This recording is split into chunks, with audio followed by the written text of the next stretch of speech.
Beleza, Marcelo, pode se inscrever de novo no chat aí, ué. Inscritos até agora estão o João Vicente, o Adriano e eu. Tá? Então pode começar aí, João. Bom, bacana, dá uma panorâmica histórica do fascismo. Eu achei que ele falou muito pouco do fascismo aqui no Brasil, porque nós tivemos a integralista brasileira e a década de 30. Ô, João, mexe no seu fio aí que está interferindo no som toda hora.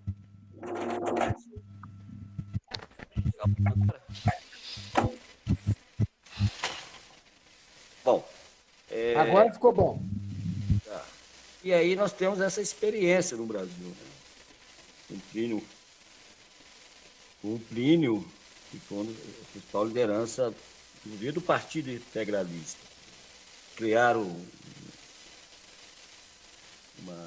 um signo, né, que é a sigma, a letra grega, fizeram seus exércitos, fizeram agitação no Brasil todo, apoiaram a Alemanha, a Itália.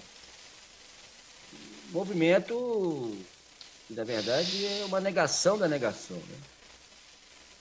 Eu não concordo muito com a fala do Marcelo quando ele fala que é uma coisa simples. Né? Eles, como se o capitalismo gostasse do fascismo. Né? O capitalismo é a negação da negação. Né? Ele surge no momento de crise mesmo, mas quando eles aderem, a burguesia adere ao fascismo, é porque ela está no osso. Né?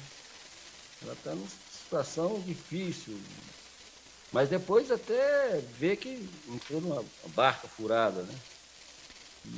E aqui no Brasil, a característica do fascismo bolsonarista é que ele é um cara que se apresenta como sendo uma pessoa que diz só um está acima de Deus, né? Que tem poder, que tem força, que acredita em Deus, que Deus está com ele, enfim. E é característica do fascismo essa questão também religiosa, né? Mas eu vejo que não é uma coisa do outro mundo, né? O fascismo já mostrou o que é e que não tem, acho que o fascismo, sinceramente, não vai durar muito. Né? O próprio capitalismo já percebe que o fascismo é a coisa mais horrorenta, atrasada do mundo. Né? Os caras querem transformar uma nação, um país, numa unidade única, num pensamento único, dentro de um pensamento religioso equivocado, né? Enfim, tudo de ruim que nós podemos pensar de fascistas,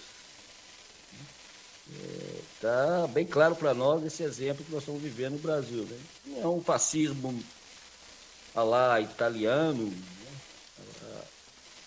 Alemanha, nazista, mas existe característica. Né?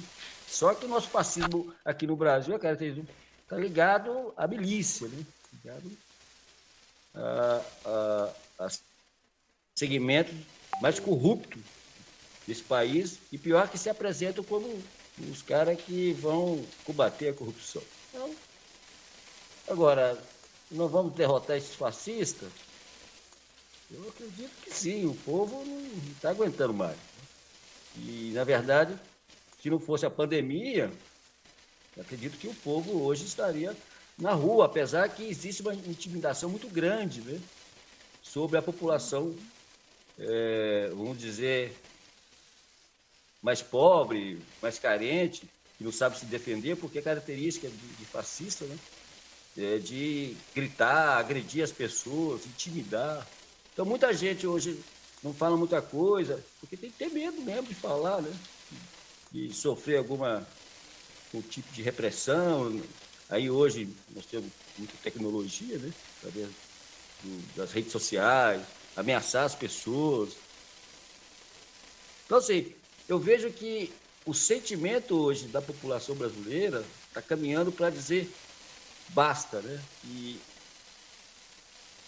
com o tempo, né, dessa organização de uma frente bem articulada, democrática, progressista, civilizatória, vai derrubando isso, né? Vai quebrando. 5 minutos, João. Tá, então, assim, o fascismo será derrotado, eu não tenho dúvida disso. Só que nós precisamos construir um projeto mesmo de governo, de sociedade, para a gente caminhar daqui para frente uma democracia mais forte, mais soberana. Então é isso. Parabéns pelo Cine Lafayette, um tema muito interessante, que, inclusive, muita gente não sabe, né? Mas Mussolini, ele acabou sendo pendurado, né? Ele morreu pendurado. Mataram ele, penduraram ele no poste de gasolina ainda, né? Ele foi agredido, cuspiram nele, mijaram nele, da esposa dele. Então, assim, o fim do fascista, o fim desse governo é muito tenebroso. Era isso. O nome é lixamento, né? Ele foi linchado como foi linchado o Muammar Gaddafi, né? Como fizeram com o Saddam Hussein, só não mataram ele porque fizeram questão de prender ele para depois matar enforcado, mas é característica do fascismo mesmo. Adriano Vitorino, depois eu. Só um minutinho, Álvaro. Mas Saddam não era fascista, não. Não. O governo dele é extremamente a mesma coisa. Tem características como quaisquer outros. Diferente de Mussolini, tá doido? Não, era diferente. Inclusive, Tá bom, eu tô falando a atitude, João. Não estou dizendo as características do. Estou falando a atitude contra ele. Não, aí é diferente, mas Saddam nunca foi fascista. Tá. Adriano e depois eu. E depois Marcelo. Beleza. Boa noite. Primeiramente, parabenizar aí o CinePT, Marcelo, belíssimo tema escolhido. Está bem atual, né? O fascismo predominante aí no Brasil. Boa noite, Álvaro, presidente do nosso partido PT Lafayette, e os demais companheiros aí. Eu também acho bacana a fala do Marcelo, também o João lembrou bem aí sobre Plínio, né? Trazendo o fascismo no Brasil. Mas hoje, pegando o gancho aí do nazifascismo, né? A Mussolini de 22 aí com Hitler, né? Nós vemos que retroceder ao século XX aí, hoje estamos no século XXI, e ver Bolsonaro no poder trazendo à tona todo esse fascismo, a gente dá para fazer um cruzamento e ver que realmente não dá certo, é uma barca furada. Então, trazendo para uma linguagem mais simplificada, né, a gente consegue enxergar isso aí hoje, a forma Bolsonaro de governar, né, que é a opressão, a repressão, censura, violência, armamento, e a gente acaba retrocedendo. Quem está perdendo é o desenvolvimento do país, do mundo, né, voltar com o fascismo.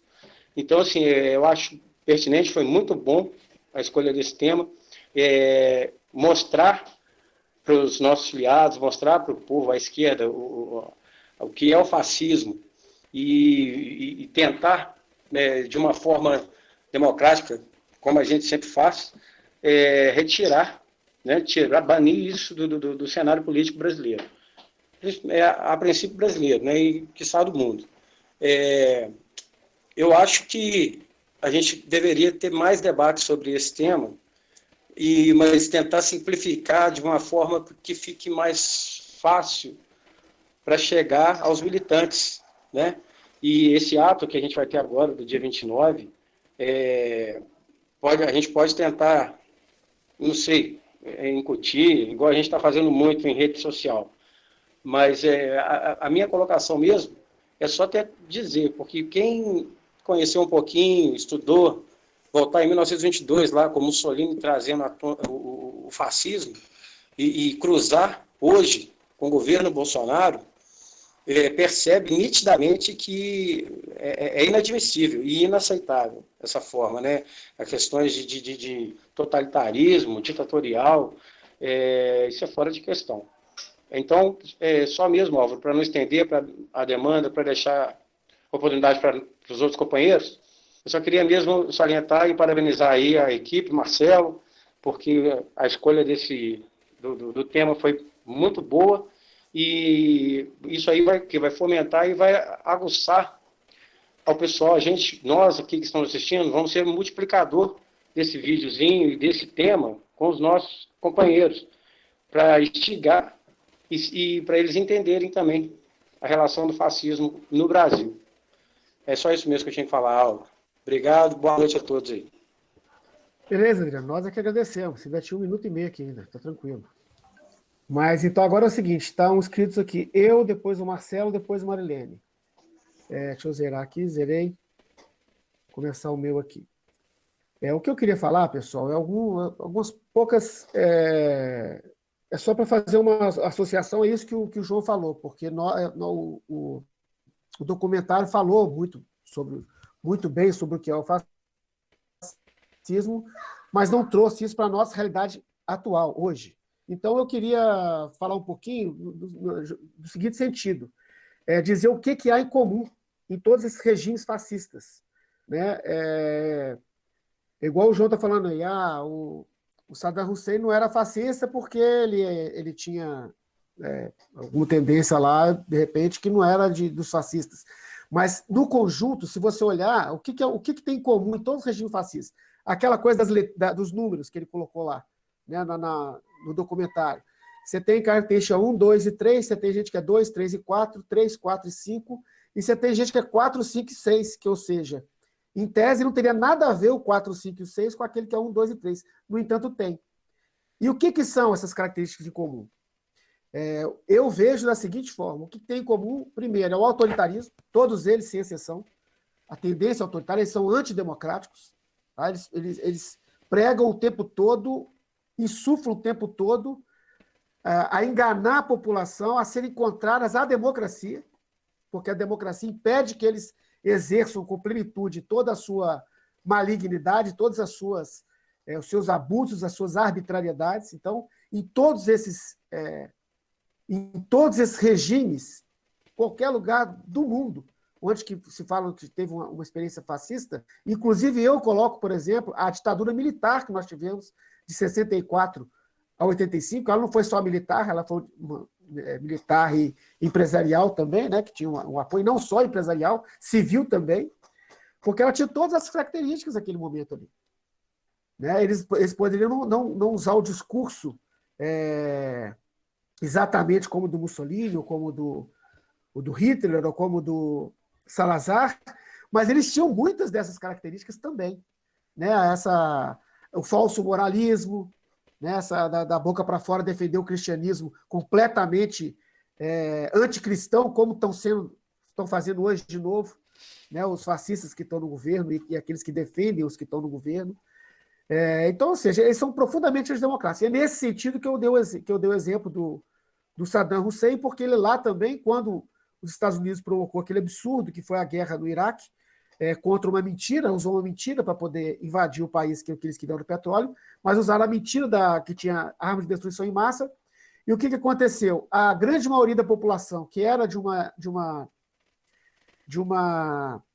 vertente da religião deles, contrária aos minoritários, que eram os sunitas, que eram os que estavam no governo, né, do Saddam Hussein, que ele era de uma tendência minoritária, mas eles estavam com poder. Então, eles reprimiam aquela maioria toda. E foi o que aconteceu com eles. Pegaram ele, arrancaram ele de dentro de uma manilha e não mataram ele, como eu falei, por conta disso, porque chegou o exército lá e pegou ele para poder matar ele completamente autoritário. E eles pregam a violência antipolítica, é outra característica em todos os fascistas, em todos os regimes fascistas, eles pregam a antipolítica. Tá? Eles são contrários à política. E por isso que eu acho que o Lula tem toda a razão quando fala fora da política, tudo que vem é pior, porque tudo que vem é isso daí. Tá? E é claro que nem todo autoritarismo é fascista, mas todo fascista é autoritário e violento. E depende fundamentalmente, isso também é uma característica que a gente tem que saber, porque isso é muito importante para conseguir perceber isso nos outros, vendo as coisas acontecerem e a gente saber analisar criticamente o que está acontecendo, e a gente percebe. Eles dependem fundamentalmente de preconceitos e mentiras. Não há fascismo que sobreviva sem os preconceitos e sem as mentiras. Por isso que é tão importante a gente lutar contra todo tipo de preconceito, que é o que está acontecendo hoje no Brasil. Esse presidente que está aí hoje, ele foi produto de todo esse discurso preconceituoso e mentiroso que fizeram desde 2013 no Brasil e não conseguiram por via das urnas, aí deram o golpe na Dilma. Depois veio o Temer para praticar aquela política que eles praticavam lá antes do PT assumir o governo, lá na época do FHC, para concluir, que já deu meus 5 minutos, voltaram com a política econômica, mas no campo da política, eles ainda não tinham o apoio que eles precisavam ter para poder assumir o governo eleitoralmente, como eles acabaram ganhando.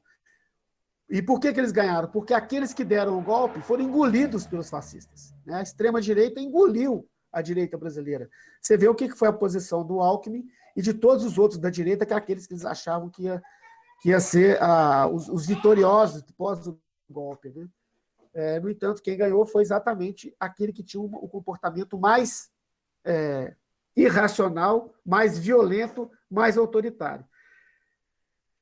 Como o João falou, isso é um problema, inclusive para eles, mas aí eu concordo com o que o Marcelo fala também. Eles acham isso um problema, mas eles acham o problema da esquerda no poder, por conta dos preconceitos e das mentiras, eles acham esse um problema maior. Então, o que a gente tem que fazer em todos os regimes, como é o que está tentando se consolidar aqui agora, e eu espero que a gente consiga evitar isso, é o quê? Unidade popular. É mostrar para o trabalhador consciência de classe. Eles têm que se unir contra, não é assumir o discurso deles. Então vamos pegar, armar a população toda, porque aí o trabalhador vai fazer a revolução. Não vai. Não funciona dessa forma, não é automático desse jeito. Né? Você tem N exemplos de países que a população estava armada e o que você tinha é guerrilha, o que você tem o que acontece hoje, por exemplo, em vários países na África, né? Hoje, no dia a dia de hoje, que a população está toda armada e não resolve. Isso aí, para ela, só que você consegue colher com isso é mais violência, mais autoritarismo e menos democracia. Então, eu vou concluir, que já passou um minuto a mais do que o meu tempo, e depois eu me inscrevo de novo. Obrigado. Marcelo, depois Marilene e depois Thiago. Pessoal, seguinte, nós temos que entender o fascismo como um fenômeno do capitalismo. Mas a gente tem que tomar cuidado o seguinte, para não confundir as ditaduras convencionais com fascismo. Senão a gente vai chamar tudo de fascismo. Eu entendo o seguinte, o fascismo, como ele é um fenômeno capitalista, ele surge em momentos de extrema crise aguda. E não acontece num país só. Como o capitalismo é globalizado, ele se irradia em vários países. Então, você pega na década de 60, a ditadura militar brasileira não considera um regime fascista. Ela tinha algumas características do fascismo, que são as características da burguesia em geral. Truculência policial, falência das instituições, o engodo, a mentira, a falsa democracia, uma série de coisas. Mas por que 64 eu não considero que a ditadura militar de 64 não era fascista no Brasil? Primeiro que o mundo na época não estava vivendo um momento de crise aguda. Era simplesmente uma questão de Guerra Fria dos Estados Unidos com a União Soviética, né? E na época a esquerda ela não oferecia um risco real à burguesia e à direita. E o fascismo, ele surge no momento de crise, quando a burguesia percebe o seguinte: se nós não tomarmos atitudes drásticas, a esquerda tem condições de tomar o poder.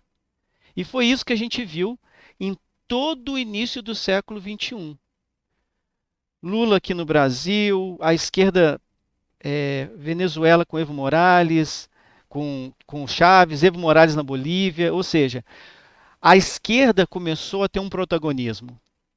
E a burguesia sabia que a crise do capitalismo estava vindo, que ela estourou em 2008. Então, diante disso, diante de um fortalecimento ainda maior da esquerda, a direita e a burguesia resolveram acionar o fascismo e soltar os cachorros loucos. Abriram a caixa de Pandora para liberar todos os demônios. Só que a burguesia, quando faz isso, ela não sabe como fechar essa caixa. Por isso que a Globo escondeu os crimes do Bolsonaro. Por isso que a Globo perseguiu o PT. Por isso que a Globo e a burguesia, que a Globo é uma porta-voz da burguesia, eles não conseguiram encaixar o candidato deles, que era o Alckmin, que era o Aécio. Quando eles viram que o PT tinha condições reais de voltar depois do impeachment, eles falaram: vamos abraçar o capeta, liberar a caixa com um demônio dentro, que é o Bolsonaro, e agora não estão sabendo domar e botar focinheira nesse demônio. Estão pelejando com eles. Mas não tenham dúvida que se a gente chegar em 2022 com Lula com chance, eles vão abraçar o capeta de novo. Porque o fascismo é um fenômeno da burguesia. Ele conta com o patrocínio da burguesia, dos grandes empresários, das grandes organizações conservadoras da sociedade, visando o quê? E eu acho que essa é a característica principal do fascismo: matar a democracia operária e popular. Matar os sindicatos, matar os partidos de esquerda, matar qualquer organização que possa pensar ou sonhar com um mundo mais igualitário, em que o lucro não seja a principal finalidade da sociedade, e uma sociedade onde a maioria trabalha para sustentar os luxos e os privilégios de uma minoria. Então, o fascismo ele deve ser entendido dessa maneira, no meu ponto de vista, como uma alternativa desesperada da burguesia em se manter no poder. Eles soltaram o Bolsonaro, como soltaram o Mussolini, como soltaram o Hitler. E aí o que esses caras fazem? Posam de antissistema. Somos contra a polícia. Contra a polícia não, né? O Bolsonaro não é. Mas somos contra a justiça, somos contra a ciência, somos contra a democracia, somos contra o Congresso, fecham o Congresso. Por quê? A burguesia sabe que essas instituições são todas falidas. Que a justiça burguesa faliu, que a democracia burguesa faliu, que o Congresso burguês faliu. Então o que eles fazem? Soltam um cachorro desse para iludir o povo. Porque eles têm medo que uma justiça popular venha. Eles têm medo que um congresso do povo venha. Eles têm medo que uma polícia que respeite o povo venha. Então aí eles soltam o Bolsonaro. Então eu acho que a gente tem que interpretar o... Terminou, Álvaro? Eu acho que a gente tem que interpretar o fascismo com esse movimento. E vocês percebam que não está acontecendo só no Brasil. Tá? Na França, corre um sério risco lá da extrema esquerda, direita, ter uma vitória na França. Né? E em vários países, a extrema esquerda ela está tendo avanços. Isso é muito perigoso. Isso é sintomático dos nossos tempos. Oi? Extrema direita, desculpe. Extrema esquerda é bom demais. Mas aí, pessoal, eu queria colocar dessa maneira para a gente ter uma visão muito clara. E terminando a minha fala, que eu acho importantíssimo, se for o caso, até me inscrevo mais uma. Me inscrevo mais um, Álvaro, arremata aqui. Pode se inscrever, são 8h12. Tá, então eu vou me inscrever, porque aí a próxima fala minha, eu vou querer falar sobre como a gente combate o fascismo. Porque não adianta a gente só, né, ficar discutindo o que é fascismo sem ter uma ideia de como combatê-lo. Beleza, pode se inscrever de novo, então. Marilene, depois Tiago, depois João. E depois agora Marcelo.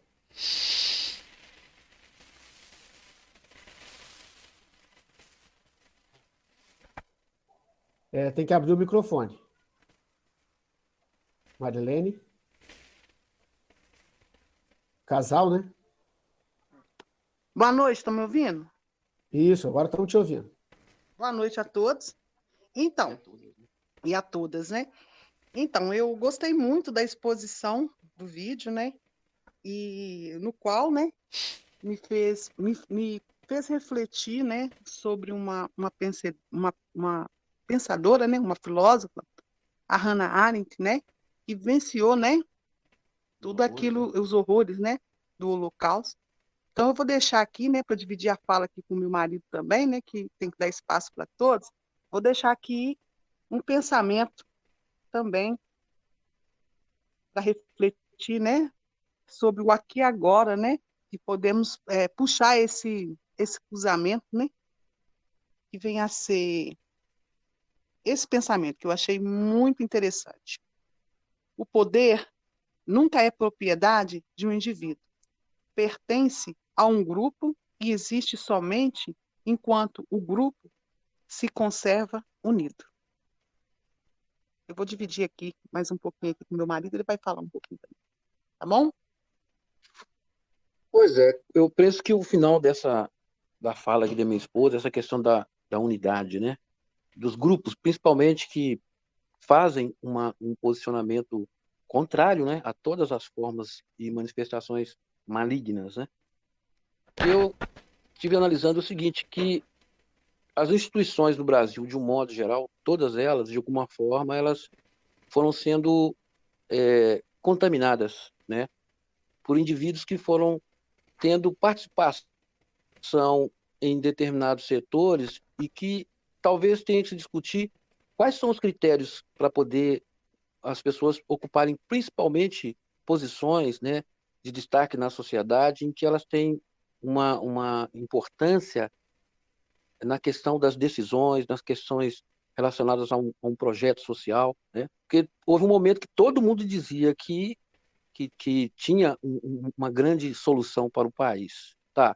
Mas os que de fato fizeram com que essa liberdade acontecesse, né? Alguns com o tempo passam, né? O tempo passa, infelizmente, a gente não está aqui para viver nesse mundo para sempre. Os que vieram, né? Hoje estão diante de um desafio que é exatamente como impedir que essa situação no Brasil se perpetue por mais tempo, né? E essa burguesia aqui no Brasil, né? Porque se você for tentar entender o que é burguesia aqui, ali, acolá, cada uma tem uma característica. E a nossa, até hoje, eu não consegui entender se de fato ela é uma burguesia que pelo menos faça uma, um implemento de um projeto realmente em que o país se desenvolva e que haja um crescimento da nossa situação econômica digamos, no sentido social também, né? É claro que a gente pode encontrar situações em países em que o desenvolvimento do capitalismo ali, né, colocando de lado todas as ressalvas que se tem em relação a esse sistema, porque para mim ele já está bem próximo de implodir, e a todos os momentos em que o capitalismo está diante dessa situação, há uma posição, né, autoritária, porque ele não quer repartir, né? Essa entidade estranha, né, que foi criada pela burrice humana, né? E eu penso que a classe operária, principalmente nesses contextos aí vivenciados, né, no período principalmente em que ela chega através do seu maior representante, né, sindical, que é o Lula, isso é indiscutível, ela se sentiu, sim, vitoriosa. Mas agora eu também não consegui até que ponto entender como ela conseguiu deixar isso escapar, né? Como eles conseguiram? As mentiras, né? Mas eu diria que todo o contexto das instituições, né, das mais variadas, né? Eu não quero aqui nominar todas elas, mas eu poderia citar algumas, né? Até mesmo o contexto mesmo da instituição educação, né? As educacionais, elas foram muito minadas nesse sentido, e eu penso que isso, de alguma forma, trouxe algum enfraquecimento na forma daqueles que foram formados nessas instituições, né, terem uma preparação intelectual, né, que lhes desse condição até mesmo de se manterem firme e discernir o joio do trigo, né? E, portanto, eu diria que não é tão simples assim falar do fascismo, né, do nazismo, né? Porque o que a gente tem como referência mesmo são a sua vivência histórica do passado. Quando elementos do fascismo e do nazismo se manifestam, né, e Cinco como minutos, aqui companheiro. agora, como aqui agora, a gente fica realmente numa situação em que a gente começa a tentar entender onde é que está o ponto fraco, né? Para que isso novamente tivesse toda essa manifestação. Puxa vida, um sujeito como o Bolsonaro já era para ter sido arrancado há muito tempo do poder, né? E eu diria que hoje nós temos um contexto de máfia controlando esse país, ok? Tá bom, obrigado. Se quiser se inscrever de novo, fica à vontade. Tá? Nós estamos com tempo ainda, 8h18 ainda. Agora tá Tiago, depois João, depois Marcelo e depois eu. Obrigado. Uma boa noite a todos mais uma vez.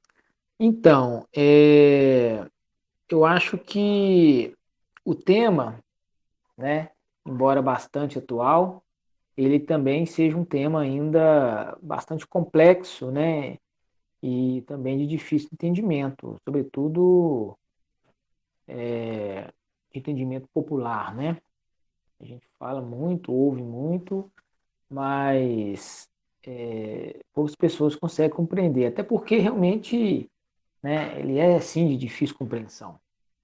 Mas o vídeo ele foi muito bom porque ele nos mostra realmente os elementos, né, as teorias do que é o fascismo, né, do que representa o fascismo, e a gente consegue identificar isso claramente na pessoa do Bolsonaro, nas atitudes do Bolsonaro. E o que ele consegue, né? Não só ele, mas o bolsonarismo como, como uma corrente, né, do fascismo. E o que a gente percebe é justamente isso. O fascismo ele é contra, né, a democracia. Né? A gente entende que utiliza-se de diversos meios, né, tanto da manipulação quanto da força, né, para poder assumir o poder, né? E eu acredito que o fascismo atual que existe no nosso país, ele surgiu não com o Bolsonaro, ele surgiu pela direita, pela burguesia, né? Quando não aceitaram a não aceitaram mais, né, resolveram não aceitar mais o resultado das urnas, né, que foi a reeleição da presidenta Dilma, e a partir dali resolveram fazer todo um boicote, né, no governo da Dilma, para que se realmente criasse uma situação de caos no país, né, para justificar os atos, como a gente viu, truculentos e até assim, antidemocráticos e até passando por cima da própria legislação, que foi, por exemplo, a Operação Lava Jato, né, com relação ao PT. Então, eu penso que o fascismo começou lá. Né? Então, ou seja, o Bolsonaro, a gente pode, claro, colocá-lo como principal personagem, mas eu penso que não é o único, não é o único, né? Esse fascismo ele tem muitos e muitos personagens. Eu acho que isso também é importante a gente buscar compreender e mostrar isso para a sociedade, né? Quando a gente fala, por exemplo, que quem defende o PT, aliás, quem defende você é o PT, é realmente nesse sentido, né? De que quem é contra você é a burguesia, né, que visa o lucro a qualquer preço. Né? Isso julgando para a nossa realidade, para a nossa região, inclusive, a gente vê o capitalismo, né, do governador Zema, né, que está liquidando todo o estado de Minas Gerais, né, pretende liquidar todo o estado de Minas Gerais, né, e isso ele faz muito bem, né, assim como ele faz nas suas lojas, Zema, ele também está fazendo a liquidação do estado, né, querendo vender estatais, desmontar todo o estado. A gente viu aí a questão das mineradoras, né, que em nome do lucro, em nome do capital, eles não se importam com vidas que são perdidas, não se importam com bacias inteiras que são destruídas. Enfim, esse é o capitalismo, né? Esse é o capitalismo ou o fascismo, né, mascarado aí pelo capitalismo, né? E isso eles vão julgando isso em cima da população. Então eu penso que Bolsonaro ele precisa sim ser responsabilizado, precisa ser sim taxado como um fascista, ou o principal talvez, mas a gente também precisa identificar e mostrar para a sociedade os cúmplices, né, desse fascismo, todos os personagens que envolvem esse fascismo. 5 minutos, Thiago. Ok, só para concluir, a minha maior preocupação com relação à questão do Bolsonaro, que eu acho que até um agravante a situação toda, é a milícia, né? Porque além de tudo, a gente sabe que tem o envolvimento dos militares, mas tem também a milícia por trás. Não é à toa que o Bolsonaro tem essa política armamentista, né? Porque eles são covardes acima de tudo. Então eles querem sempre utilizar da força. Então a gente precisa realmente ter muito cuidado e estar sempre atentos. Isso aí. Beleza, obrigado. Então agora depois é o Marcelo. Bom, pessoal, completando a minha fala, né, eu já dizia para vocês que o fascismo é um fenômeno do capitalismo, só que o capitalismo ele não assume o fascismo como seu filho. A burguesia não assume o Bolsonaro como uma cria dela. Agora eles procuram se desvincular do Bolsonaro. Só que eles alimentaram o Bolsonaro. Eles foram, durante 28 anos, esse pessoal deu comida para o Bolsonaro, ficou tratando ele ali dentro da gaiola. É o cachorro louco dentro da gaiola. Para quê? Na hora que eles precisassem, soltar o cachorro louco foi o que eles precisaram fazer em 2018, porque senão o Lula ganharia e até o Haddad ganharia do Lula, do Bolsonaro. Então eles precisaram soltar esse cachorro louco em 2018. Bolsonaro não era a primeira opção deles. A primeira opção deles era o Alckmin, né? Até o Ciro. Mas o PT, de jeito nenhum, eles queriam lá. Então, partindo disso, a gente tem que entender que o fascismo, para ele enganar as massas, para enganar principalmente os trabalhadores, e ele consegue grande penetração nos trabalhadores, porque o fascismo ele é alimentado pela classe média. A primeira a levantar o fascismo é a classe média. Mas a classe média e o fascismo depois, se a esquerda não reage, eles vão conseguindo devagar espaço nas classes proletárias, no trabalhador pobre. Então é esse cuidado que a gente tem que tomar muito. E para eles conseguirem penetrar na classe trabalhadora mais pobre, eles têm que ter um discurso antissistema. Porque o pobre, ele detesta a polícia. O pobre, ele detesta a justiça. Ele sabe que a justiça não funciona, que a justiça é para prender ele. Ele detesta a polícia. Ele não acredita na democracia. Tem várias críticas sobre a democracia burguesa, da forma como ela é feita. Nós tivemos uma eleição ano passado e vários companheiros nossos que foram candidatos a vereador, pessoas simples, viram como é difícil você ser candidato no Brasil. Eles fazem de tudo para o pobre não se candidatar. Então é uma democracia que é feita para os ricos. E o pobre sabe disso, ele sabe que essa democracia não funciona. Mas aí vem uma autocrítica que nós devemos fazer como esquerda. Nós estamos apresentando para o povo uma solução inovadora e transformadora, totalmente, ou nós estamos oferecendo para a sociedade uma reforma dessas instituições falidas? É essa crítica que eu faço da esquerda. Porque o Bolsonaro se colocou como antissistema quando era para a gente se colocar como antissistema. Era para a gente ser antissistema. E eu acho que muitas vezes, na maioria das vezes, eu me arrisco a dizer, nós não nos colocamos como antissistema. Nós sempre esperamos que o juiz vai resolver alguma coisa. A gente sempre espera que essa democracia sozinha vai resolver alguma coisa. E a gente esquece as ruas, a gente esquece os sindicatos, a gente esquece os movimentos de base, de igreja, de uma porção de coisa. A gente vai esquecendo isso. E é lá que a gente deveria fazer política. E em segundo plano no parlamento. A gente tinha que fazer a primeira política nossa, tinha que ser nas bases, lá no chão de fábrica, no chão da rua. E a gente muitas vezes está optando em resolver as coisas por cima, nos gabinetes de Brasília, nos gabinetes do tribunal, dos tribunais, nos salões dos tribunais. Então, eu vejo, para a gente derrotar o fascismo, nós temos que ser antissistema. E às vezes, nós vamos cair muitas pessoas vão achar que nós estamos com um discurso fascista. Porque o fascismo ele se apropria de alguns discursos de esquerda para enganar o povo.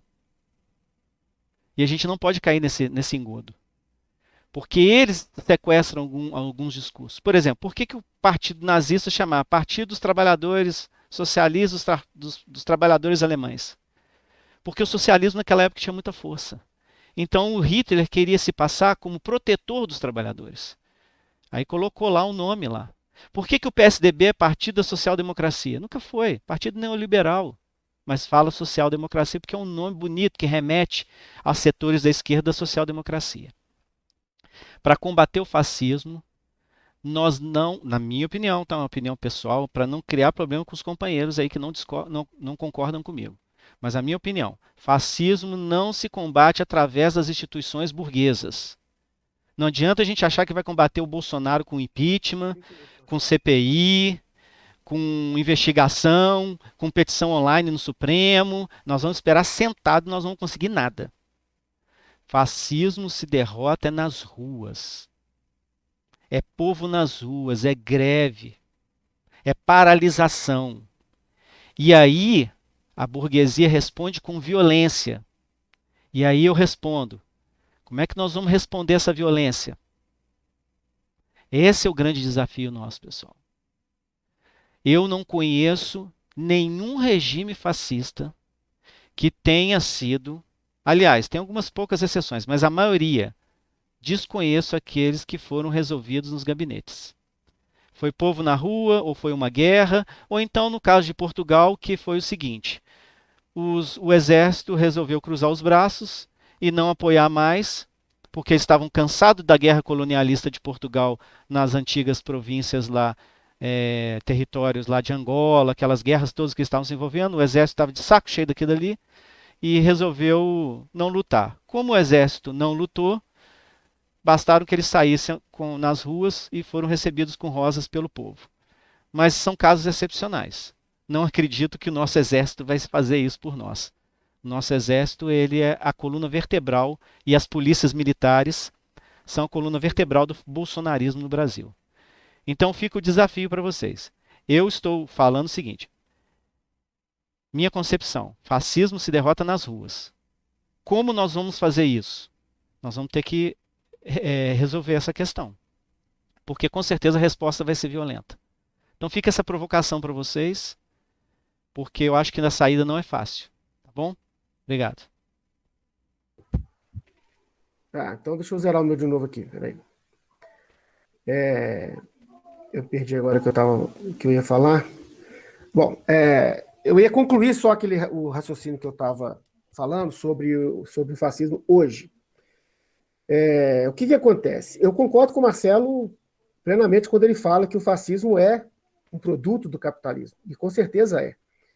Mas também é certo que todos os regimes fascistas, todos eles, eu não lembro de nenhum, que não tenham sobrevivido, eles sobreviveram, todos eles, enquanto eles conseguiram expandir o capitalismo nos seus respectivos países.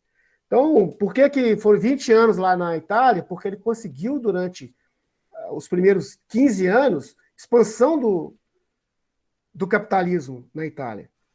Por isso que ele conseguiu manter. O Hitler ficou 20 anos lá 15 anos lá na Alemanha. Por quê? Porque ele conseguiu, nos primeiros 10 anos, expandir o capitalismo. Então, completamente, o fascismo é completamente capitalista nisso, não tem a menor dúvida. Agora, também, em todas as ditaduras de direita, gente, Todas elas, sem exceção, todos os regimes autoritários de direita. Por isso que eu vejo muitas características fascistas em todos eles. Porque todos eles dependeram basicamente, para a sua sobrevivência, para a sobrevivência do regime, né? Foram os 20 anos de ditadura, da última ditadura, antes do golpe de 2016, que hoje a gente vive um estado de exceção, não chega a ser uma ditadura, mas claramente um estado de exceção, nós estamos lutando para sair desse estado de exceção, mas a ditadura de 64 a 85, ela foi ditadura clássica, de direita, e com o apoio dos capitalistas, com o apoio, foi uma ditadura militar, empresarial, civil. Ela tinha o apoio da igreja. Tinha o apoio da igreja. Ela foi feita, o golpe foi dado com o apoio de todas, da classe média, de parcela da classe trabalhadora. Não tem dúvidas, gente. Isso é história. Tá? Muita gente achava que o João Goulart tinha que ter resistido. Ele não tinha apoio. Sabe? A classe trabalhadora foi igual em 2016 com a Dilma. Ela não tinha, ela perdeu o apoio. E perdeu o apoio, antes de perder o apoio no Congresso, ela perdeu o apoio onde? Na base, na classe trabalhadora. A classe trabalhadora que se voltou contra ela. Por quê? Por conta dos preconceitos e das mentiras. Foram os preconceitos e as mentiras que trouxeram, por exemplo, a Dilma terminou 2014 com o menor desemprego da nossa história, da história do Brasil já registrado, desde que existem os institutos como o IBGE, o IPEA, o FGV, institutos privados, todos os institutos, desde que eles fazem registro, né, de emprego formal, de emprego, dos vários tipos de emprego, foi o menor índice de desemprego na nossa história, foi o ano de 2014. Nós encerramos 2014. A Dilma só ganhou a eleição por conta disso, porque na hora da eleição, a classe trabalhadora percebeu isso e votou na Dilma, mesmo contra tudo e contra todos, que vinha desde 2013 naquela mentirada toda contra ela, contra o PT, contra a esquerda, contra a democracia brasileira. Então, o que a gente precisa fazer? Não é armar a população para ele poder disputar na bala com os fascistas. Isso aí é o que eles querem. O que nós temos que fazer é o seguinte, nós temos que fazer a unidade dessa... Nós temos que trazer o trabalhador para onde nunca devia ter saído. Por quê? Se o trabalhador tivesse unido, se o trabalhador estiver unido, não tem quem ganha deles. Aí não tem fascista. Fascista só é muito macho quando eles são maioria. Vide todas as manifestações quando a esquerda também estava na rua. E a esquerda não está na rua agora por conta dessa pandemia. E aí, pessoal, é uma coisa que a gente tem que deixar claro. Porque uns parecem confundir. O vírus, o governo do genocida do Bolsonaro está se utilizando da pandemia para os seus interesses. Mas o vírus não foi ele que criou. Não foi a direita que criou. Como não foi a esquerda, como eles metem e jogam como se fosse a culpa da China, que o vírus é comunista. Isso não existe. Infelizmente, o vírus é a culpa, quem criou o vírus foi o capitalismo. Porque a culpa do vírus é o quê? Foi a extração cada vez maior de áreas cada vez que antes eram inexploradas, fazendo com que o habitat dos animais, muitos deles desconhecidos, com esses vírus desconhecidos, passassem a entrar em contato com as sociedades e as civilizações. Por isso é que nós estamos vivendo isso hoje. Entendeu? Então, isso a gente tem que saber diferenciar. Mas qual que é a força da democracia, a força para poder acabar com o regime fascista? Qualquer um. É povo unido. Por isso que eu acho que aquele lema antigo, usado no Brasil, na América Latina inteira, na Europa, no mundo inteiro, povo unido, deu meus 5 minutos, vou concluir, povo unido jamais será vencido. É isso que nós temos que saber e é isso que nós temos que mostrar para todas as classes trabalhadoras de todos os segmentos do Brasil, que me parece que é o que eles estão começando a perceber agora com o nome do Lula de novo no jogo. Mas nós temos que mostrar isso o tempo todo, porque se depender da direita, ela vai continuar insistindo na mentira e nos preconceitos para tentar fazer aquilo que nós temos que fazer com eles, que é isolar primeiro o fascismo, depois isolar a direita. Porque sempre a esquerda vai ser maioria quando a classe trabalhadora tiver a consciência de classe e estiver junto uns com os outros, como aconteceu com a gente nos 4 eleições que o PT ganhou no governo federal. Por isso que a gente fez as maiores e melhores transformações que o povo brasileiro já viu. Eu encerro por aqui. Agradeço. Obrigado. Agora, depois de mim, a Nelly e depois o Sérgio. Boa noite, pessoal. Eu estou gostando muito das falas, apesar de eu não ter conseguido participar do vídeo assim, totalmente, né? Eu gostaria depois de tornar a rever, né? Tornar a rever esse vídeo. Mas o que eu tiro de experiência a respeito desta questão de fascismo e questão de poder, que é o capitalismo? O que eu penso a respeito? Eu não consigo assim me esquecer do período pela sindical, frustração, pelo quando ressentimento. naquela época em que estava existindo, né, competição entre Aécio Neves e Dilma. Então, existia um propósito de poder naquela época, que a gente não pode esquecer, é que o Aécio se fazia valer pela questão de poder. Ele não admitia que a Dilma vencesse, né, as eleições. Isso aí é o primeiro passo. Então, a gente começa a entender que começa lá nesse período, assim, é claro que já existia antes, mas houve ali um complô, né, dentro dessas pessoas que estavam no poder, como Temer e etc., que eles tinham um objetivo de destruir o PT, é o antipetismo. Então, o que eu penso a respeito? Ninguém ouvia falar em Bolsonaro naquela época. Ninguém ouvia. Eu nunca ouvi falar, nem sabia se ele existia. A gente foi saber que ele existia a partir de uns tempos de agora, que tem 28 anos que ele estava no poder e nunca fez nada. E os filhos deles também sempre lá no poder. Então, eu atribuo isso tudo, que ele já tinha um grupo dele bem formado para manter esse tempo todo lá no Congresso. Porém, esses mais ou menos 28 anos, que eu não tenho uma data precisa, mas que esse povo do Bolsonaro e ele, propriamente dito, que já estava no poder, para mim, eles tiveram dois principais eixos para ficarem no poder, que são com M, militar e milicianos. Ele tinha esse poder, porque ele usava do poder a questão da força militar e da força dos milicianos que conseguia colocar no poder. Aí, o que eu penso também a respeito disso? Ouvi muito as falas do Marcelo e achei muito interessante.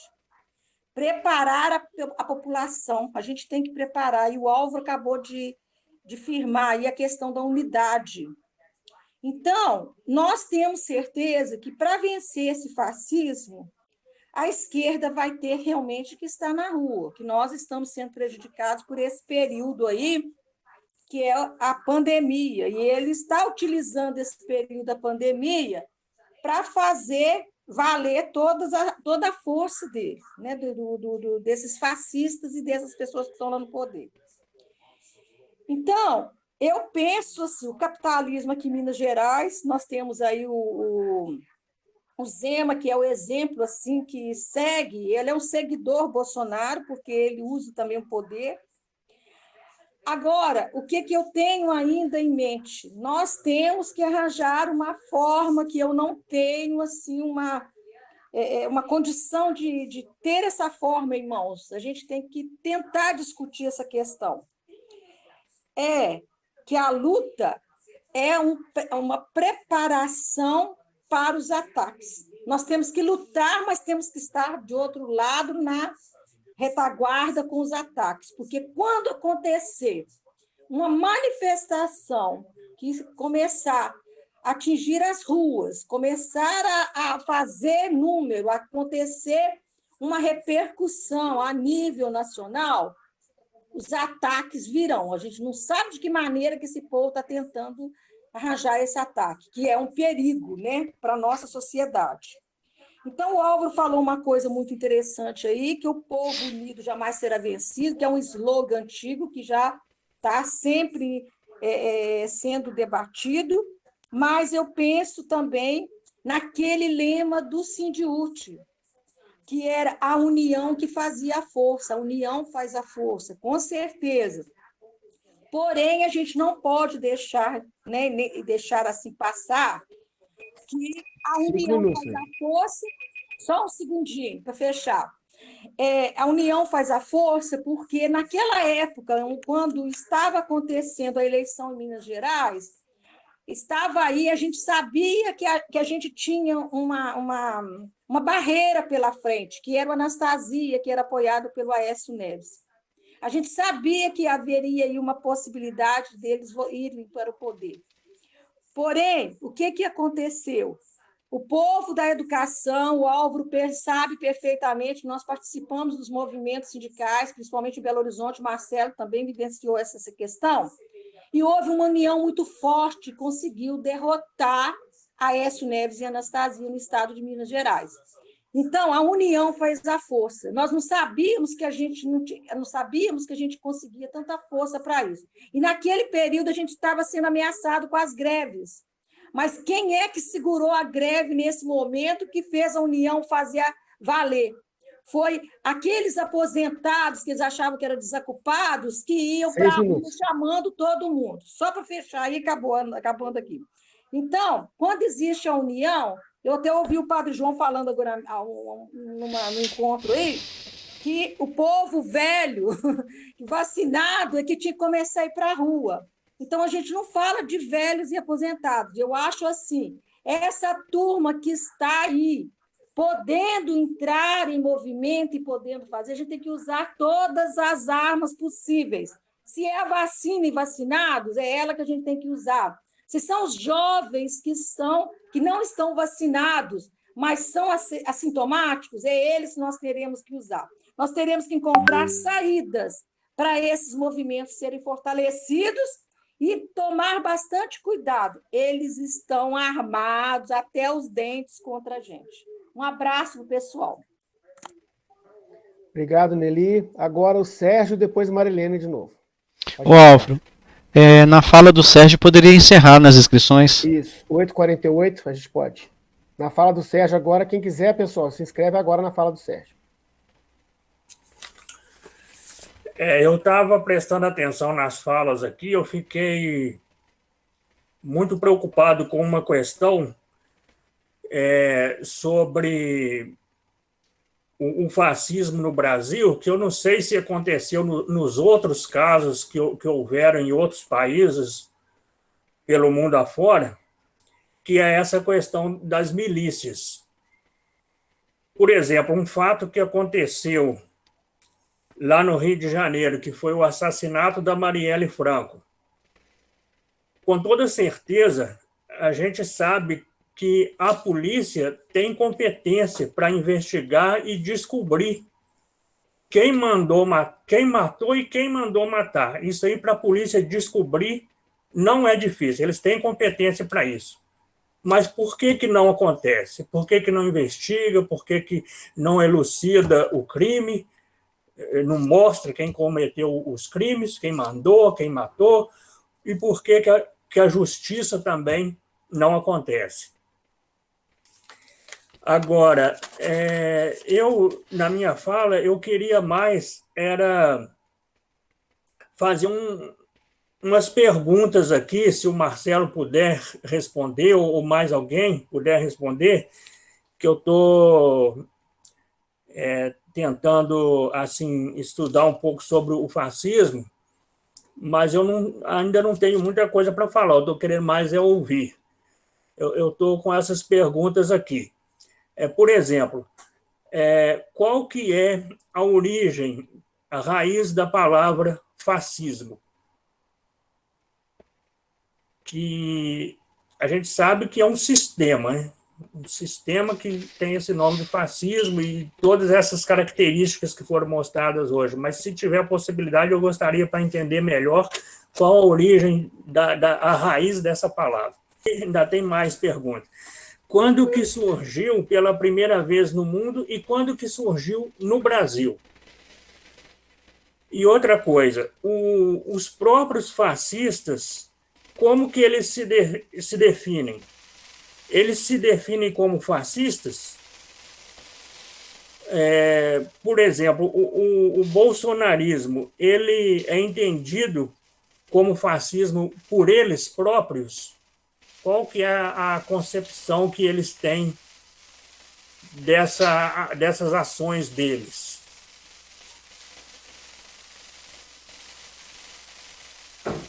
É isso. No momento é só isso.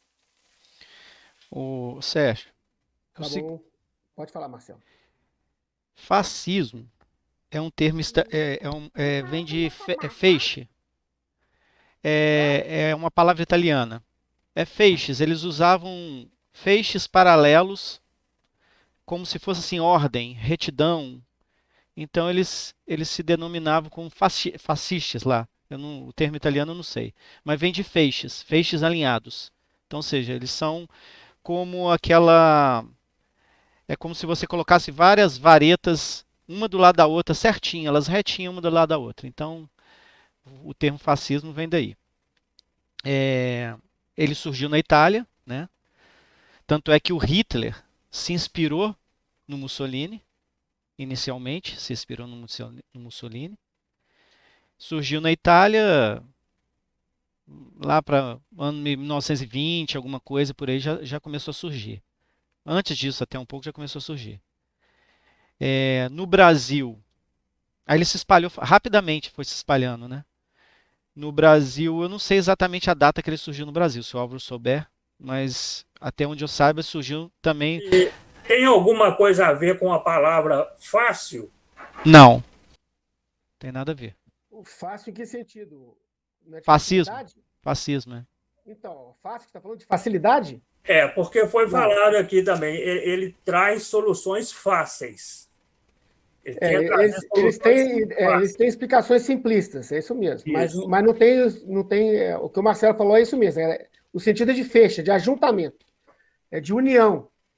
Porque eles têm, como o documentário mostrou, essa conotação também popular, né? O apoio da união das massas. Então é nesse sentido mesmo que o Marcelo falou. E os únicos fascistas que se assumiram, que eu saiba, foram os italianos, né? Que era o Partido Fascista. Os outros são fascistas e não se assumem. Não, o Hitler também ele assumiu que ele era nazista. Eles tinham. Não, aí é nazista. Mas o nazismo nada mais é do que o fascismo alemão, né? Com Então, algumas. mas o nazismo é igual o Bolsonaro hoje se assume como democrata. Ele fala que ele é democrata, que ele preza a liberdade. Mas a liberdade que ele quer é a liberdade da bota na sua cara. Entendeu? Da bota do revólver na sua cabeça. Isso é mentira. O nacional-socialista, o Hitler, era só no argumento, é igual o social-democrata do PSDB no Brasil. Sabe? Não, ele fala, mas ele não aplica. Então, fascista, quem se denominava fascista, que eu saiba, era só o Hitler, era só o Mussolini. Agora, uma coisa interessante, o Sérgio, da sua pergunta é o seguinte, que a gente está falando que é um fenômeno fascista. Marcelo, peraí, que a Marilene está inscrita. Não, mas é rapidinho, só para terminar de responder o Sérgio. A gente está falando aí que o fascismo é um fenômeno do capitalismo. Olha que coisa interessante. Terminada a Segunda Guerra Mundial, né? Ou seja, a Itália fascista foi derrotada, a Alemanha nazista foi derrotada e o Japão foi derrotado, os estados burgueses capitalistas, ou seja, da aliança, né, que era França, Inglaterra, Estados Unidos, eles ficaram com um pepino na mão. Por quê? A Espanha era fascista e Portugal era fascista. Então, para vocês verem como a burguesia ela não é antifascista.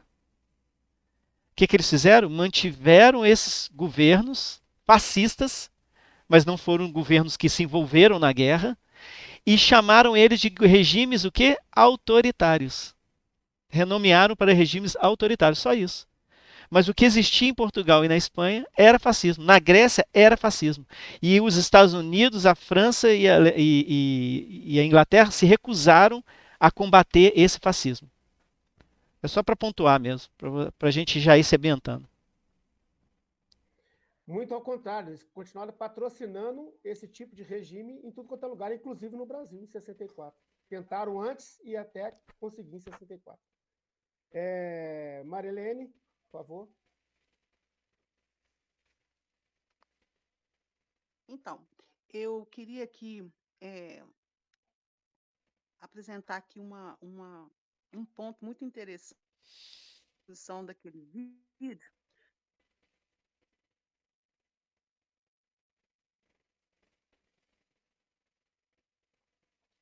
Eu em parei de. suas diversas formas de manifestação e especificidade. Alô? Oi? Eu não estou te ouvindo bem, eu não Ok? sei se é só comigo, Marilene. Pessoal, eu vou parar aqui o tempo, vou começar de novo. Vocês estão ouvindo a Marilene? Vocês estavam ouvindo? Falhado. Falhado, né? Ô, Marilene, começa de novo para a gente, então.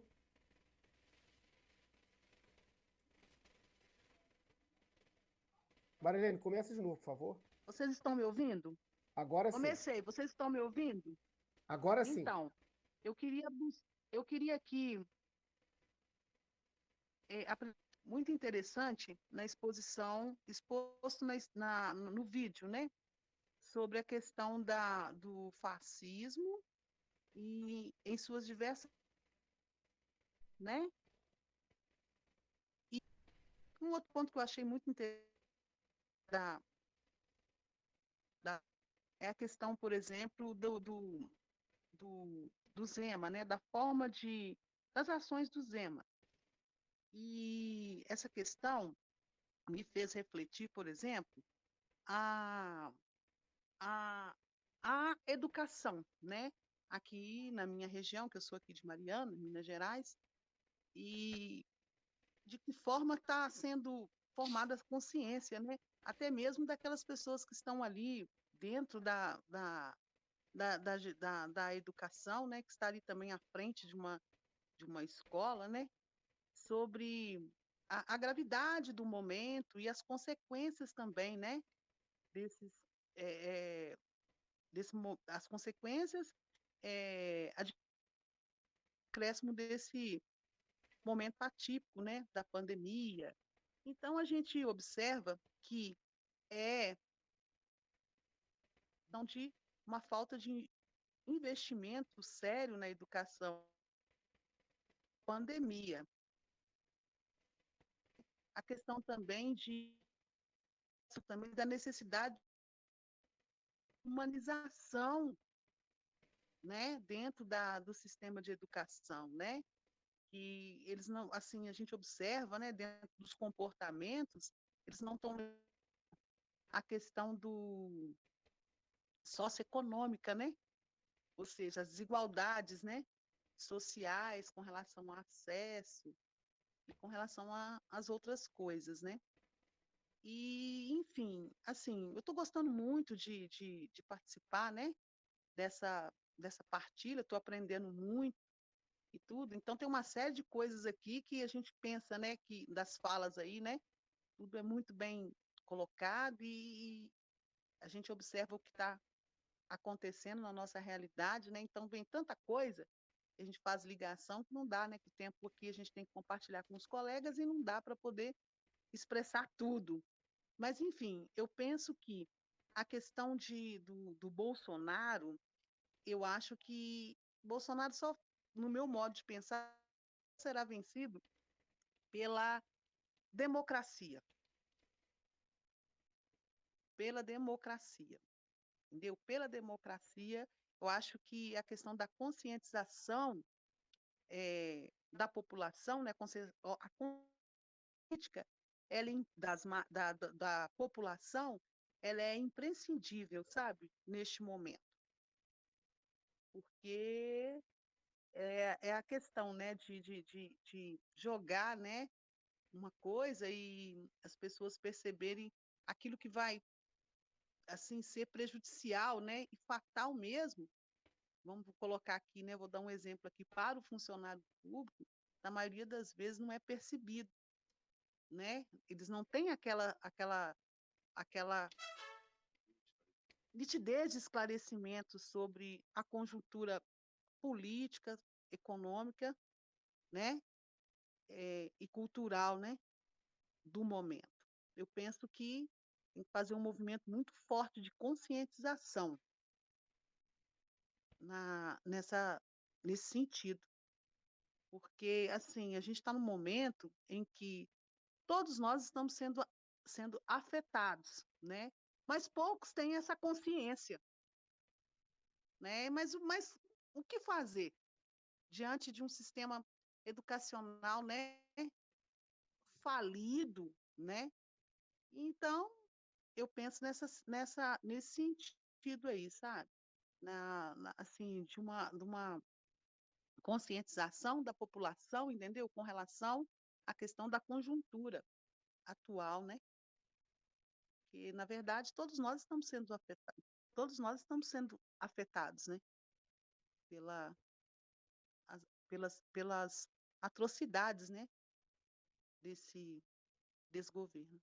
Então, é isso aí. Eu queria agradecer a todos, né? Eu aprendi muita coisa hoje, né? Que eu não sabia, que a gente sempre tem que aprender mesmo, né? E é por aí. Eu sou liberal, eu gostaria de reforçar algo que eu disse aqui na minha fala, e que eu penso que, de alguma forma, todos também tocaram nessa questão. Eu penso que esse momento é um momento de se fazer uma profunda reflexão sobre as falhas institucionais, né? E aí todo mundo está dentro desse contexto, porque houve algum problema, né, principalmente na questão do combate, ao que hoje tentamos, né, de alguma forma, desconstruir, né? Mas as instituições, para quem pretende chegar futuramente, a assumir esse país, politicamente, né, principalmente, que no projeto tenha que ter em conta uma revisão profunda nas questões das falhas institucionais, porque elas é que permitiram infiltrações. Essas infiltrações foram muito perigosas, né? E hoje a gente vê aí que, quando falaram a respeito do povo e da desconfiança do povo, olha, o povo não é bobo, né? O povo sabe quem está contra, quando está a favor ou quando finge estar a favor, né? Então é preciso que se leve em consideração que as instituições precisam ser realmente passar por uma operação de travar e até mesmo retirar, né, as situações que estão ali dentro ali, que estão dando sempre alimento para que, em algum momento, situações como essa aí, um Bolsonaro, por exemplo, jamais poderia ter conseguido ficar tanto tempo, né, ocupando um cargo de tão importância, né, que ele foi deputado, né, os seus filhos, olha só. Então são situações que são falhas, né? São falhas institucionais. Eu estou falando basicamente da questão da ocupação de cargos políticos, mas a gente tem que rever isso como um todo. E a instituição educação nem se fala, né? A educação, ela foi sempre muito maltratada e o povo sempre recebeu o supra do suprassumo, né? E agora eu nem sei se supra do suprassumo cabe nessa questão, né? Como definição do que não estão recebendo ou dizem que estão dando, né? É o que eu tentei, de alguma forma, passar sobre essas inquietações que eu tenho e que eu gostaria que meu Brasil fosse um Brasil diferente, né? Para todos, para negros, né? Brancos, LGBTs, para todo mundo. Esses espaços já foram, né, conquistados de alguma forma, mas eles precisam ainda serem mais fortalecidos, né? E isso causou inquietações aos conservadores, né? E aí a gente está vendo essas manifestações. Mas a questão institucional, eu penso que as instituições precisam rever as suas atitudes. E penso que, falando aqui daquilo que eu defendo, que é o posicionamento das esquerdas, né, que são sempre combativas, e é interessante que aqui a gente fala no plural esquerdas, né? Eu acho que esse momento agora a esquerda tem que se unir para valer. E, olha, quando falaram em Temer, eu, na época em que houve essa ligação Temer e Dilma, eu falei, pronto. Aliás, não eu, muita gente deve ter pensado, vai dar merda. E deu. Então tem que ter cuidado. Se tiver que sair sozinho, o bloco da esquerda, que ela vá sozinho, mas não se ligue, pelo amor de Deus, a nenhum, sabe, um indivíduo que está ali de conveniência, né? É um perigo isso, tá? Muito obrigado pela participação, viu, gente? Nós que agradecemos. Participação muito importante, inclusive melhora o nosso programa, a nossa reunião, o nosso CNPT, com a participação de vocês. Sem essa participação, a gente ficaria meio quebrado. Inclusive, o que a Marilena falou é o que a gente defende também, é o que o PT defende desde o seu início. Porque o fascismo se derrota com mais democracia. Desde o início da formação mesmo do Partido dos Trabalhadores, que o PT defende que não há democracia sem o socialismo e não há socialismo sem a democracia. Por isso que, desde o seu início, o PT já era crítico àqueles que, na época, era chamado socialismo real, né? Aqueles países que, de alguma forma, tinham regimes chamados socialistas. Por conta disso. Então, eu acho que é importante a gente ter essa consciência, essa noção. O Marcelo estava apresentando, eu não deu para perceber, Marcelo, você pode até apresentar de novo, se quiser, o símbolo do fascismo aí, que eu não entendi, eu perguntei até no chat aqui. Se quiser falar alguma coisa sobre ele. E antes de encerrar também, pessoal, eu queria só que, se vocês tiverem alguma informação para passar, algum informe para dar para a gente aqui, aproveitar o finalzinho da reunião para poder falar. O Alvo. Marcelo? Não, eu queria só mostrar para o Sérgio que ele perguntou. Isso aqui é o símbolo fascista.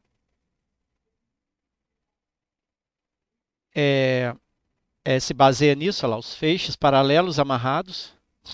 E aqui mais embaixo vem a explicação. Um machado ali, um leão, é isso? Cabeça de um leão e um machado? O termo fascismo é derivado da palavra latim facies, ou facies, né? Que designava um feixe de varas amarradas em volta de um machado, e que foi símbolo de poder conferido aos magistrados da República Romana. Então, aquela história que foi falada no vídeo, que eles tentam resgatar uma grandiosidade, uma história nacionalista, assim como Hitler queria o Terceiro Reich, né? Então eles queriam resgatar aquela tradição romana. Era uma arma para flagelar e decapitar cidadãos desobedientes. Eram carregados por lictores e podiam ser usados para castigo corporal e pena capital, a seu próprio comando. Mussolini adotou este símbolo para seu partido, cujos seguidores passaram a se chamar fascistas. O símbolo dos facies sugeria a força pela união. Uma única haste é facilmente quebrada, enquanto o feixe é difícil de quebrar. Olha só que discurso socialista da união dos trabalhadores. Para ver como é que eles pegam e sequestram essas coisas. Símbolos semelhantes foram desenvolvidos por diferentes movimentos fascistas. Bom, é isso. Aí, só para terminar também o que o Sérgio tinha falado, das milícias, as milícias sempre foram um modus operandi do fascismo. Eles sempre tiveram isso, né? A Rosa Luxemburgo, ela foi morta pelas Freikorps, que eram as milícias nazistas. Antes do Hitler chegar ao poder, existiam já essas milícias. A Rosa Luxemburgo e um outro grande líder socialista da Alemanha foram mortos, assassinados. A Rosa Luxemburgo foi jogada no rio lá da cidade, lá, não sei se foi de Berlim, uma das maiores personalidades da esquerda mundial, né? Grande marxista. E na Alemanha você tinha a SA, que depois vieram as SS. As SAs, elas saíam nas ruas espancando comunista e judeu, com a conivência da polícia. Eles saíam batendo, todo mundo espancando mesmo, quebrando vidraças, quebrando casa, entrando na casa das pessoas, tocando terror. E a polícia não fazia nada.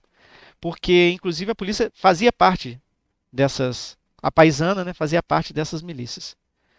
E, para mim, o Sérgio, eu não tenho a menor dúvida. Eles já sabem quem matou Marielle. A Globo já sabe quem matou Marielle. Todo mundo já sabe quem matou a Marielle. Mas, na verdade, eles estão tentando chantagear o Bolsonaro, botar uma focinheira no Bolsonaro para ver se controlam ele.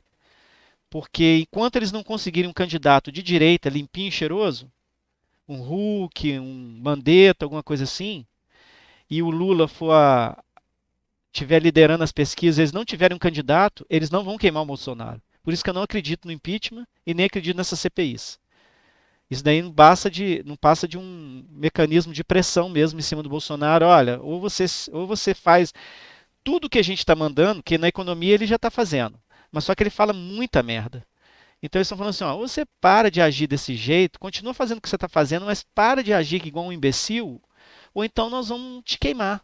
Só que eles não têm como queimar o Bolsonaro ainda porque eles não têm uma opção. A minha opinião é essa. Tá? Então é isso, pessoal. Eu encerro aqui a minha participação. Agradeço a participação de todos. O vídeo vai estar disponível no YouTube, no canal do YouTube do PT Lafayette. Você vai lá na playlist, você entra lá, PT Lafayette, procura no YouTube. Chegou no PT Lafayette, curte lá o canal, se inscreva no canal. Vai lá na playlist Cine Lafayette, Cine PT Lafayette. Vai ter lá todos os Cine PTs que a gente já fez de 2 anos para cá. Beleza? Obrigado, pessoal. Beleza, obrigado, Marcelo. A Nelly falou que queria fazer um complemento, uma observação, Nelly. Ok, obrigada, Álvaro. Na fala da Marilene, me chamou a atenção o seguinte... Ô, Marcelo, tira a apresentação, hein, Marcelo? Na fala da Marlene, eu achei muito interessante, porque quando ela fala que quem não vai pelo... Né, que ela informa que as pessoas terão que lutarem em sentido assim, de conscientização. Eu achei muito interessante porque me fez lembrar de algumas pessoas que são bolsonaristas, que antes bolsonaristas, e eu tenho ouvido agora, recentemente, a revolta que está sendo assim alta em questão de desejando morte para Bolsonaro e umas outras coisas lá por causa de quê? A revolta toda é exatamente pelas mortes que estão ocasionadas agora neste momento. Então, eu falo e acrescento uma coisa aqui, Marcelo. Quem não está indo pelo amor ao PT, mas vai pela dor quanto à questão do sofrimento que está sendo causado pelo Bolsonaro. Então, nós vamos ter, que eu acho que seria uma luz para nossas caminhadas mesmo e para a gente alavancar mais pessoas e mais adeptos nos movimentos, focando nesta ideia que essa questão não é questão assim, de chamá-lo de genocida, mas fazer com que as pessoas entendam. Você quer ser o próximo, porque ele já matou gente na sua família. Qual das famílias aí que ainda não teve uma vítima? Então, você que está querendo aí, que está defendendo o Bolsonaro, você está querendo ser a próxima vítima? Então, eu acho que a gente teria que arranjar alguns slogans, algumas coisas voltados para esse lance, porque as pessoas estão ficando muito revoltadas do que a Marlene estava falando. Nós temos que nos apegar a estas situações de convencimento, da união, e a união é através da dor, porque quem sofre é que vai realmente levar isso avante. Obrigada. Obrigado, Nelly. Eu só, antes de encerrar, então, pessoal, vou ler aqui no chat, tem uma observação que a Marilene fez também, mais cedo, que ela dizendo o seguinte, vai no mesmo sentido do governo do Zema, né? Que a privatização da Eletrobras é algo preocupante. Quer dizer, da mesma forma que o Zema, como disseram que ele está liquidando tudo, né? Liquidação do Zema, o Thiago falou, também o governo federal.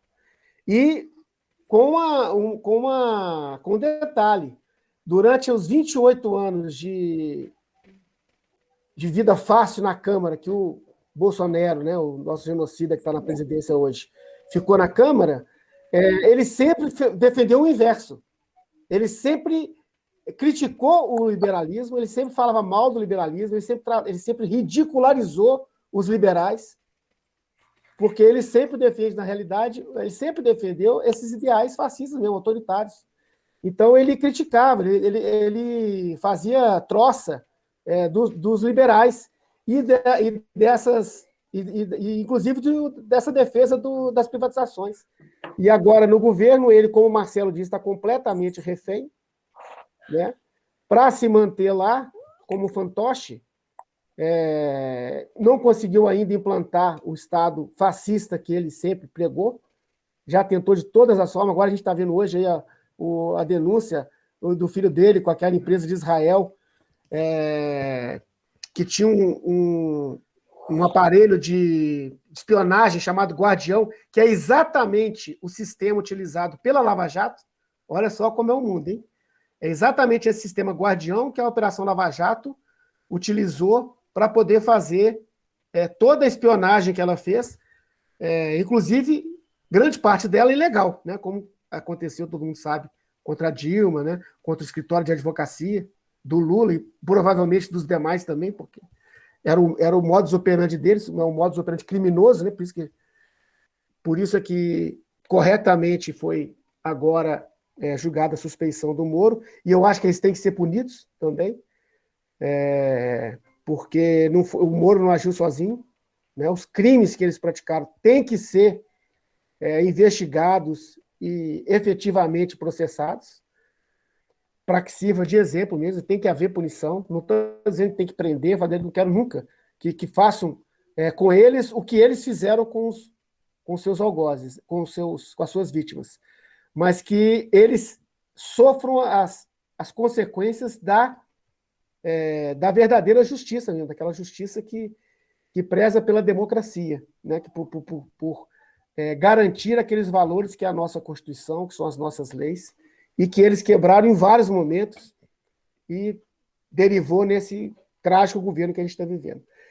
Marilene também colocou aqui que o fascismo busca seus agregados que compactuam com o uso da violência para coagir o espírito libertador na obtenção do poder e sua perpetuação. É exatamente isso. A democracia para eles só é boa quando eles ganham, né? Quando eles perdem, eles já ficam falando que é fraude. Lá em 2018, ele já dizia que era fraude. Aí, como ele ganhou, falou assim, não, fraudaram, eu tinha mais votos, mas só acabou com esses. É mentira, né? E agora ele vem falando essa mesma coisa.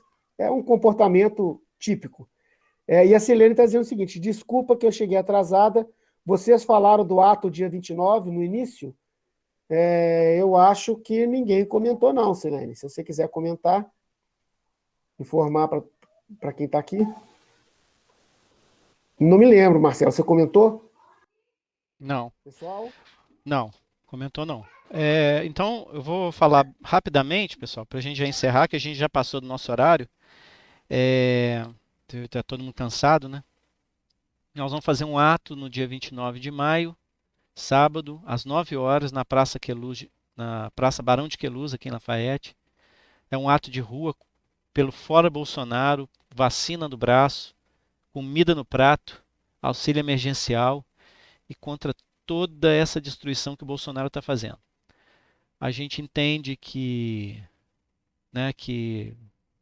nós, a esquerda, né, defendemos o isolamento, nós não somos contra as recomendações da ciência, mas diante desse quadro catastrófico, não tem como a gente ficar em casa diante dessa destruição. Então, muitos movimentos e organizações de esquerda decidiram que nós não temos alternativa, que nós precisamos ir à rua, gritar a plenos pulmões e chamar o povo a essa missão, que deve ser a missão de todo mundo, que é derrubar o Bolsonaro antes que ele acabe com tudo.